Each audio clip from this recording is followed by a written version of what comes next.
Welcome, guys! Today, we will look into one of the most perplexing stories that emerged during the reign of the notorious BTK Strangler.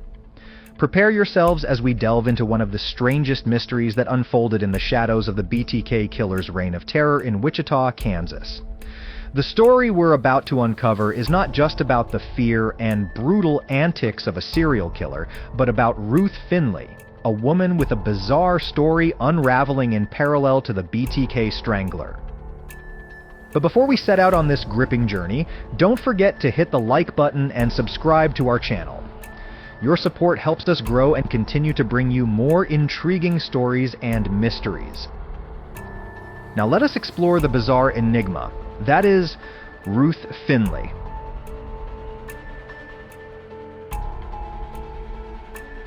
In the warm, restless nights of June 1977 in Wichita, Kansas, our protagonist Ruth Finley found herself entangled in a bizarre series of events.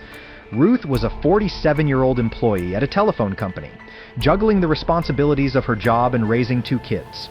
Meanwhile, her husband, Ed Finley, had recently been hospitalized under mysterious circumstances, leaving a cloud of uncertainty hovering over their lives. Ruth, navigating through the labyrinth of the unknown, found herself feeling alone and vulnerable. The infamous bind, torture, kill, or BTK Strangler. An ominous figure who had already claimed 7 lives. The atmosphere in Wichita was extremely tense, with residents peering over their shoulders and double-locking their doors. The Finleys, leading a quiet and humble life, were far from the kind of folks you'd expect to be tangled up in such eerie occurrences. So, when they knocked on the police department's door in November 1978, reporting unsettling harassment against Ruth, the officers were left a bit confused. Ruth had told the police that she'd been receiving creepy phone calls and threatening letters. One such letter they handed over to the police had an eerie poem scribbled on it. "Here's to you, my tender Valentine, red with blood and tied with twine, nothing too much for a Valentine, gone from here by a whim of mine."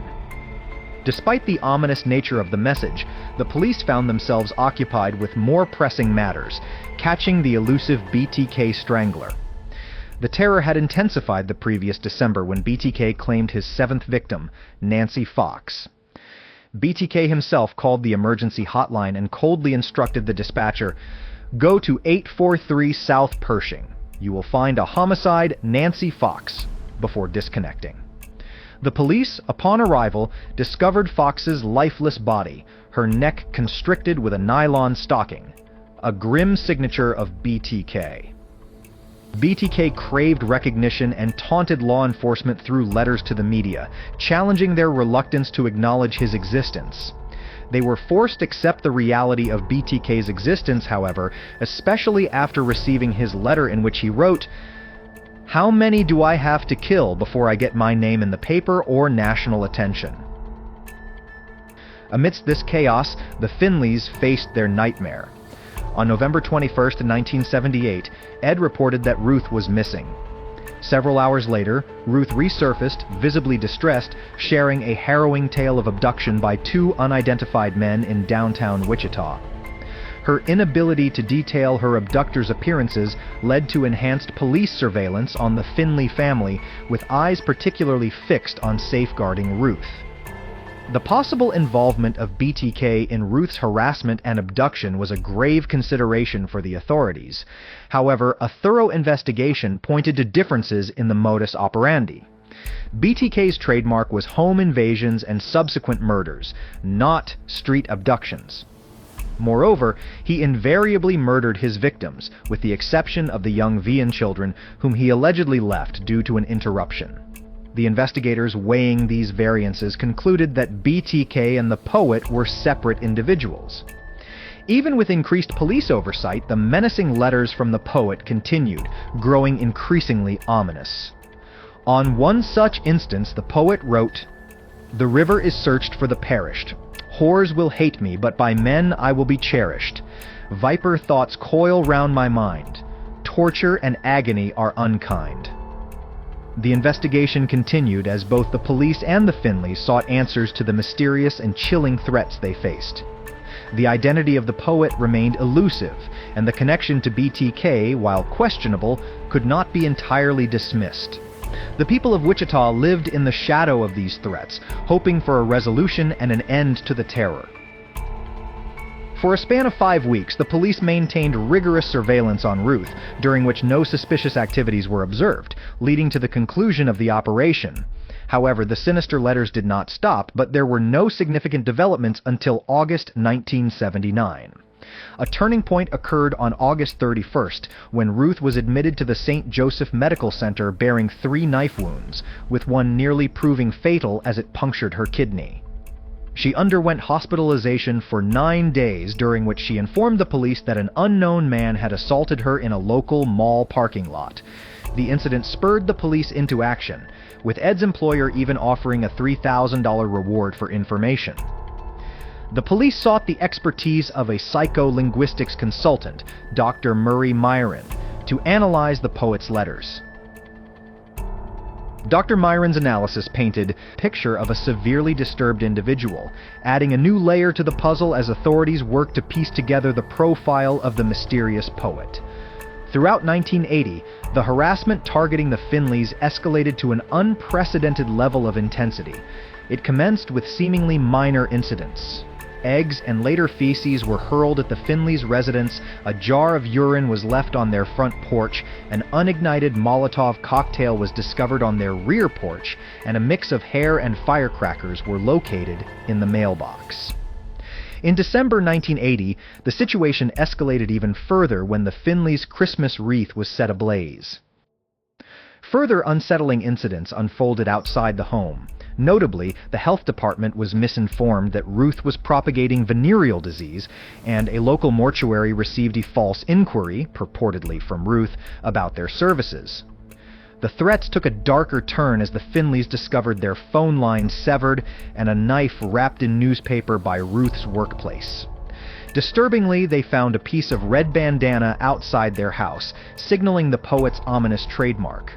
Desperate and distressed, the Finleys sought heightened police protection. However, the available information was sparse. Based on Ruth's description, a composite of the attacker was created, suspects were interrogated and released, and a camera was installed in the backyard. Despite these efforts, the surveillance yielded no results. Up until this point, Police Chief Richard Lamunian had not been personally immersed in the case. However, his involvement intensified in the summer of 1981 when the poet extended his reach by sending letters to others, including Lamunian's wife, Sharon. On September 5th, Lamunian took home the extensive 15-volume case files on the poet for a thorough weekend review, leading him to a startling revelation. Subsequently, on September 17th, the Finleys found themselves under covert surveillance by the Wichita Police Department. A helicopter monitored Ed as he drove Ruth to a mailbox where she posted 5 letters. Upon retrieval, the police discerned that the stamps on the letters matched those found in the Finley home. While 3 letters were inconspicuous, 2 bore the distinct mark of the poet. Further investigation at Ruth's office unveiled additional swatches of red bandana cloth, deepening the enigma surrounding the case. On the 1st of October, Ed Finley was called to the police headquarters, where he faced a series of queries. To cement his innocence, he voluntarily underwent a polygraph test, which he passed, effectively absolving him of any involvement. On that same day, Ruth faced an interrogation and the evidence collected from her office, and the letter she sent was laid out in front of her. After over an hour of interrogation, Ruth confessed her dual identity as the poet and acknowledged her desperate need for help. Through tearful eyes, she murmured, "Yes, I wasn't sure I was guilty, but I did know something was very wrong with me." For Chief Lamunian, the puzzle pieces only fit together around Ruth. The plethora of coincidences inevitably pointed to either Ruth or Ed. For instance, once the police installed a camera at the back of the house, the poet redirected his antics to the front.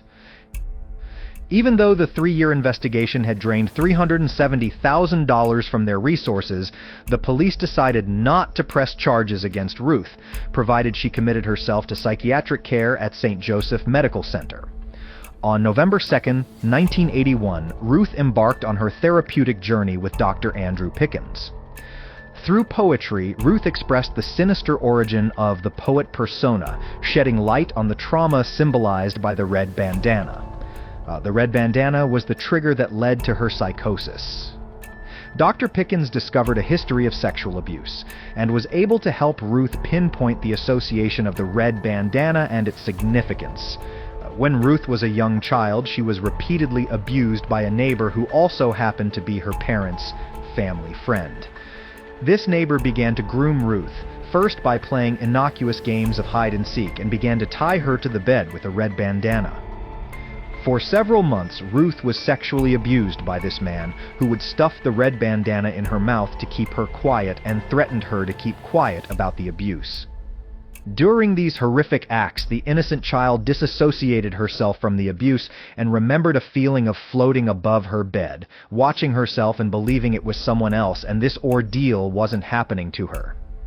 Carl, Ruth's elder brother, recalled overhearing their parents discuss the neighbor. Their father had assured their mother, saying he couldn't possibly do such a thing, alluding to the neighbor's actions. But luckily, following that conversation, visits to the neighbor ceased and Ruth's ordeal came to an end. However, the emotional damage was beyond repair. Ruth turned to poetry as an outlet for her anguish, documenting her darkest moments and thoughts during stressful periods. She treasured a poetry book gifted to her, keeping it concealed in the family barn. During moments of overwhelming trauma, this act of writing became her escape from the tormenting thoughts. One of her disturbing poems read, "Hickory, dickory, dock. The hands fell off the clock. Run from the man and get away. My legs are gone, so I have to stay. The potty was warm and red. Hide the mess on the bed. I hate him. He feels like a railroad track." After 5 years of therapeutic intervention, Ruth confronted her childhood traumas. With the unwavering support of her family, friends, and colleagues, Ruth Finley embarked on the long journey to healing, stepping out of the shadows and into the light, leaving the enigma of the poet behind.